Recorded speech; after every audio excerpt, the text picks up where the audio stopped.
جیسے کہ اگر میرے سے آپ کہو گے گالی دو، میں گالی دے ہی نہیں سکتا، کیونکہ میں نے بچپن سے کبھی گالی دی نہیں ہے، میری زبان سے کبھی گالی نکلی نہیں ہے۔ آپ گالی دے سکتے ہو لیکن میں آپ کو گالی دے ہی نہیں سکتا، میں غصے میں بھی آ کے گالی نہیں دے سکتا کیونکہ میں نے کبھی گالی دی نہیں ہے۔ اسی طرح جو شخص آپ سے جس طرح سے گفتگو کر رہا ہے وہ آپ سے فری نہیں ہے، وہ اس کی نیچر تھی، وہ ایک دن کی نیچر نہیں تھی، وہ پچھلے 10 سال کی نیچر تھی۔ کتنی تھی؟ 10 سال کی نیچر تھی۔ یہ چیز ذہن میں رکھا کرو، جو صحیح لڑکیاں ہوتی ہیں جس سے منگنی ہوتی ہے اس سے بھی وہ اس طرح کی اپنی تصویریں سینڈ نہیں کرتی، وہ اوائڈ کرتی ہیں ان چیزوں سے، کیونکہ انہوں نے کبھی یہ کام کیا نہیں ہوتا۔ اگر آپ نے کوئی کام نہیں کیا تو آپ کو اس میں ہیزیٹیشن ہوتی ہے۔ کیا ہوتی ہے؟ ہیزیٹیشن ہوتی ہے۔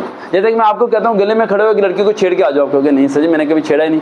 اب کوئی آوارہ لڑکا ہو کہ سر ابھی چھیڑ کے آیا ہوا، ٹھیک، تو آوارے لڑکوں کو تجربہ ہوتا ہے، آوارے کو کیا ہوتا ہے؟ تجربہ ہوتا ہے۔ اسی طرح